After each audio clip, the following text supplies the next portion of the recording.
Well, good morning. I'm excited to be with you this morning. Good morning to you. And I am wanting to meet particularly with you. Listen, anyone's invited, but I'm specifically speaking to mothers of school-age kids right now. I'm doing 5 short sessions to really strengthen you as we go into the fall. So just these 5 sessions. This is tip 2 today. And so we're on 2. We've got 3 more after today. It's just 15 minutes together, you guys, 15 minutes, 10 minutes of my talking about the tip, and then 5 minutes for you to ask questions, and we can do a Q&A together, just like we did last week. I'm so glad that you're here with me this morning. I'm hoping I'm not just a bobbing head here. Anyway, today, so here's the thing. I'm doing this Dig Deep Mama, right? Because I know I have heard from mothers of school-age kids that there's a lot of anxiety, there's a lot of insecurity, there's a lot of uncertainty, there's just a lot of, you're in the trenches, right? You've come through a lot, 6 months of COVID-19 with those children and trying to manage a career. You have done well. You've done so well. And so now as we enter the fall, this is why we're doing these, just 5 short sessions so that we can strengthen you. I want you to feel like I've got my hand on the shovel with you as you're digging deep. I've raised my sons. I've taught women for years and loved women for years with children. So I just want to make sure I'm pouring into you right now. All right. So I want to start. I gave you a strengthening statement. So here's what I'm going to do. I'm going to give a strengthening statement again. We're going to say it together this morning, that strengthening statement. Then I'm going to give you tip 2, okay? And then there's going to be a Q&A. And then I would love to be able to do one last thing if there's time, and I'm hoping there is. So let's get to it. All right, here's the strengthening statement that I gave you last week. I'm going to give it to you every week. All right, here it is. I am clothed with strength and dignity. I can laugh at the days to come. Now, this is from the wisdom literature in the scriptures, Proverbs 31:25, excuse me. But some of you don't read a Bible. That's cool. Wisdom literature, all right? So do you want some wisdom today? That this is a good place to get it. Here it is again. This is for you. Say it with me. I am clothed with strength and dignity. I can laugh at the days to come. I am clothed with strength and dignity. I can laugh at the days to come. Now, let me tell you, I was just quoting that very verse as I was looking out the window this morning at about 5:45. As my husband, Cam, drove my son, I have 2 boys, my older son, David, to the hospital down here in Philadelphia because today my son David has been fighting colon cancer, stage 4 colon cancer for the last year. While he's been in grad school at Harvard, he's been living at home during COVID right now. But they drove off this morning. And of course, what did Mom feel? What do you think this mother felt as I watched my husband taking my son to the hospital? They're having this 3rd tumor removed today, this morning at 9 a.m. it starts, but he had to be there at 6:30. All right, so as I'm watching them drive off, I am saying, I'm not just giving you info, I'm telling you I'm working this with you, right?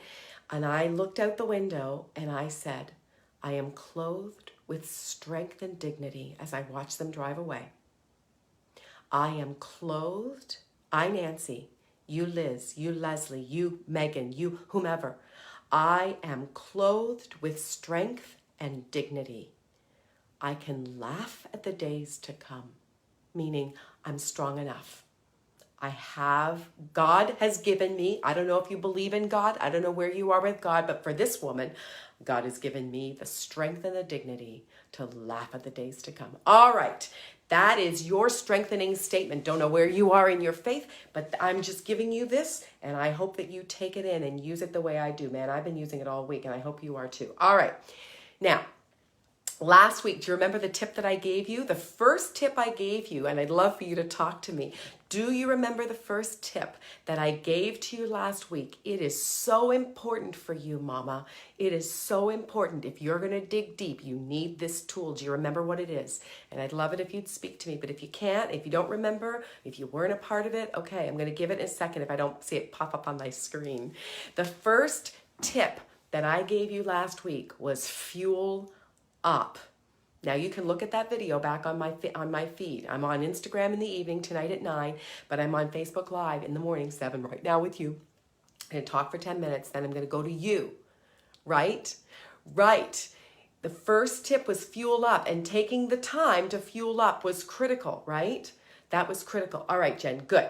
Today's tip, here it is. Wait for it, wait for it. It is your child needs. Now I'm going to fill in the blank in a moment, but listen to the tip. Your child needs. And I'll fill in the blank in a second. When I was giving birth to David and Aaron, David, the son that just went down to the hospital, right, to get that tumor out. Oh, God help us. When I was giving birth to David and to Aaron, my two sons, I gave birth, naturally with a little gas going, this isn't working. But someone gave me a bit of advice that I am now giving to you and was very helpful for me. And it was this: Nancy, as you are laboring to push those children out, those babies out, yes, it's going to be painful for you, but focus on the child. Focus on the little one, because it is hard for them. That little one, listen, today I'm saying this to you, that little babe, right? That little child is struggling when it's labor time, right? It's time to come into the world. They are struggling to get through the birth canal. They are struggling to get their head in. They're squeezed, and their head is squeezed through the pelvis, right? And it gets all distorted. My David was a cone head. Own head. And they have these heads, and they get all squeezed through the pelvis, and then they come out into the world, and it's cold, and there's a shock to the system, and they have to breathe, take their first breath on their own for the first time ever, and sounds and lights, and it is painful, and it is a struggle for the child. Now, of course, it's a struggle for you too. You as a mom have struggled. You are struggling. No one's negating that. No one is dismissing that. We are validating that. I am validating that. But what's also true, which is precisely why I said tip number 1 is fuel up. But today, tip 2 is your child needs. Your child is struggling right now. And I know you know, but you need to get your head in. You're the mama. I'm the mother. My child needs. My child is struggling, going, I want my friends. And when I see my friends, why can't I hug my friends? Why can't we do things the way we once did? Why can't I go to school? Why can't I go to Sunday school? Why, when I go to these places, don't I get to touch anybody? Why? And they're struggling right now. They're struggling. And you, with fueled up, right, being a fueled up mama, need to direct the attention off of your pain and struggle onto the child. You're the mother. You're in charge. You have the authority. You do, not the child. Remember I said that last week. So you need to focus on my child needs. Now, what does your child need? What does your child need right now? Your child needs 2 questions answered. Okay? Your child is always asking 2 questions, and they're the core questions of their being. They're the core questions of all humanity, and they need you to answer these 2 questions, and the questions are these. Number 1, am I loved? And number 2, can I have my own way? They are asking these questions in myriad ways. They're not overtly asking them, though at times, oh, you love me, of course. But mostly, they're not even aware that they're asking these 2 questions at every turn. Am I loved? The answer is yes. Can I have my own way, you little narcissist? The answer is no. And they're asking these 2 questions all the time in myriad ways. And so your child needs for you, the mama, the digging deep Spartan mama, if you don't know what I'm talking about, check last week's video, right? To answer those questions that they are asking and that they're even unaware that they're asking.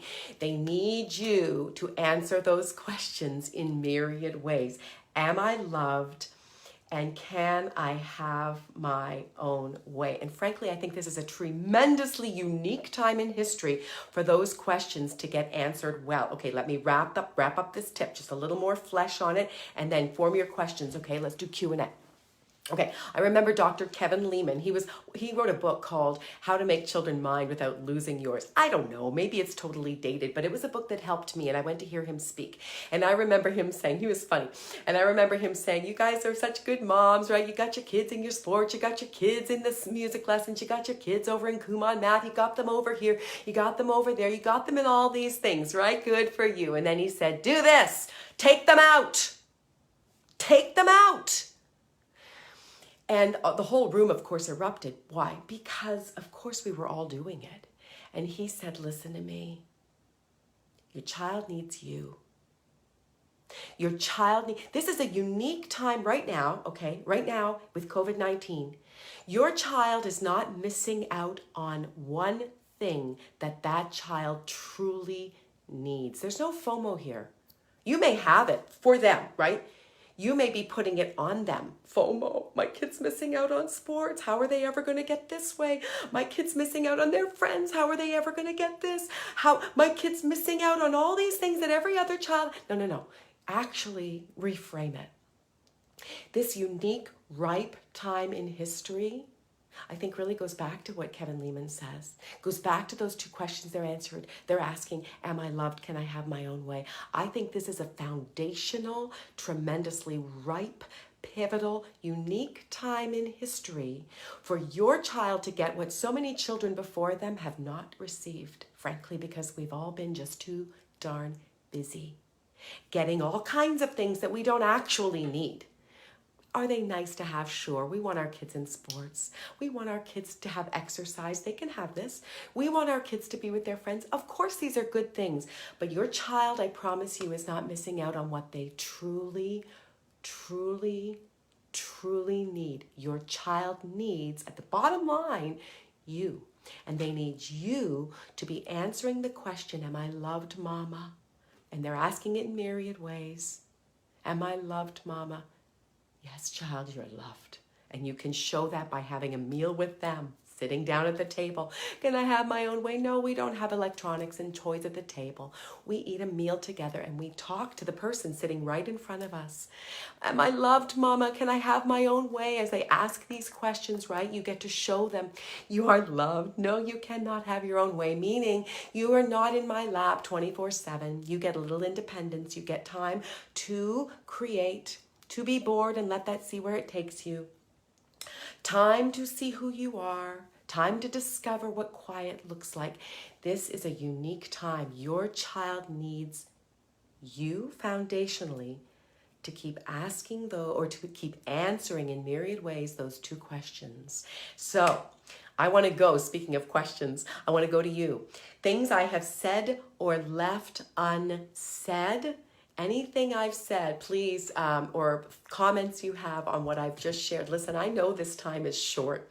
I'm deliberately making it short. At the end of September, I'll be teaching a 6-week course online, and I'm going to be doing it with you.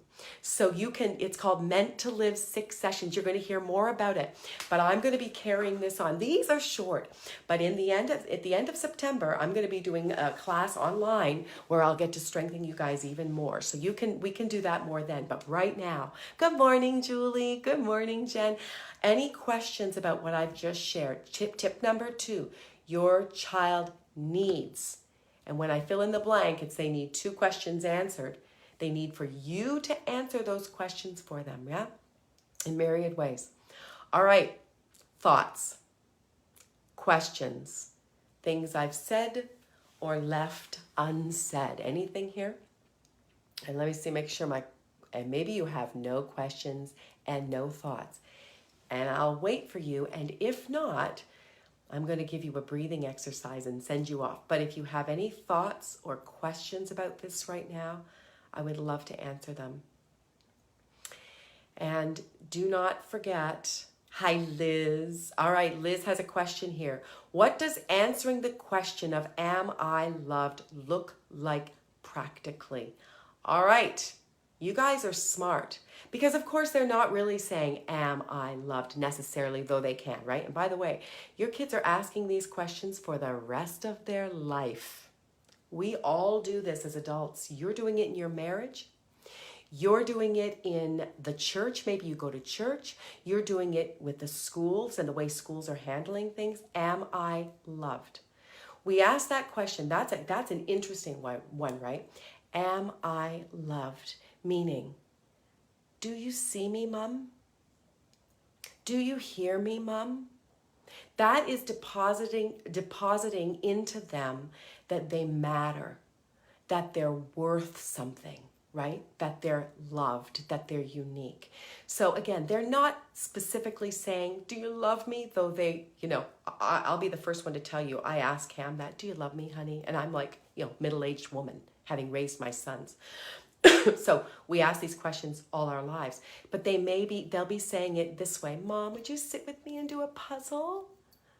And you can't do this all day long, right? There's other things that have to be done. There are other children in the world, and Mom needs time on her own, right? Fuel up, tip 1. Mom, would you sit and do a puzzle with me? Mom, could we go for a walk? Mom, can I sit in your lap? Mom, did you hear what I said? Mom, does that make sense? And that's what they're not going to come right out and say, am I loved, like I do. You do that later in life if you want to be that vulnerable. Liz, does that help? And do you guys have any thoughts of what that looks like? Think about your own life. Am I loved? Sometimes we do something really crazy, right? Like I'm someone who likes to, I'm an entertainer. And I love the stage, the camera, my background in performing. It's got to do with, do you delight in me? I remember wondering, Mom, do you delight in me? And I'd sing, and I'd want her to laugh, and I'd want her to look at me and delight in me, right? This is a practical way too. All right, let me see what we have here. Jen, one thing I do is tell them, as in they are not getting their way. I love you and no, or I outright tell them, I love it, Jen. I'm taking the time to spend with them because I love them. Absolutely. So you're doing preemptive work. And by the way, do I need to tell you, Mom? Maybe I do. To make sure you actually articulate, child, I love you. Oh, I love, put their little face in your hands. Of course, articulate you love them. Do that preemptively. I love that, Liz. Absolutely. And in fact, I love what you're saying about saying to the child, especially the child that's so needy all the time. Like my mother needed to say to me, Nancy, because my sister Deb was quieter. She wasn't going to be dazzling Mom and going, hey, hey, hey. She wasn't going to do that. So my mom needed to say, Nancy, honey, it's not your turn. It's not your turn, sweetheart. Go on over there, Deb. And look at Deb, who was quieter. She was a sports athletic girl. So you need to make sure that you're watching that. And my love, because some, we're all like, our love tanks need to be filled. But they're filled in different ways. That's a whole other topic that we talk about, the love languages. But to be able to say to one child, honey, yeah, you are loved. You're dazzling. You're awesome. Okay, now I'm looking at your brother. All right. Liz has one more thing. She's saying, what if all they are asking is, Mom, can I use the iPad? Great question. Mom, can I use the iPad? Your child, right? Because you're a Spartan mother. You're a strong mother. And you're out in front of those kids. Does that child, and maybe you're joking right now, Liz, but here's the deal with the iPad and all the electronics. One of the most effective ways you can communicate, oh, I love you so much. I'm not going to let you be glued to that thing all day long. It's not good for you.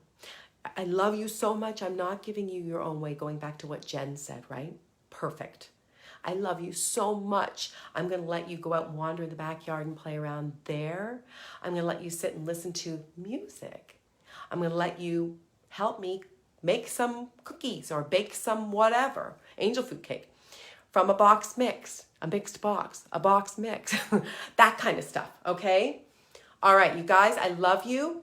I want you to just breathe like when you gave birth. Right now, you are laboring. Right now, you are laboring. While that child is struggling, you're struggling too, but you are laboring with them, and your child needs. So take a deep breath. I know we start with our strengthening statement, and just take a deep breath with me, and then I'll close us out. Here we go. Just breathe in. Just like you did when you gave birth. That child is struggling, and so are you.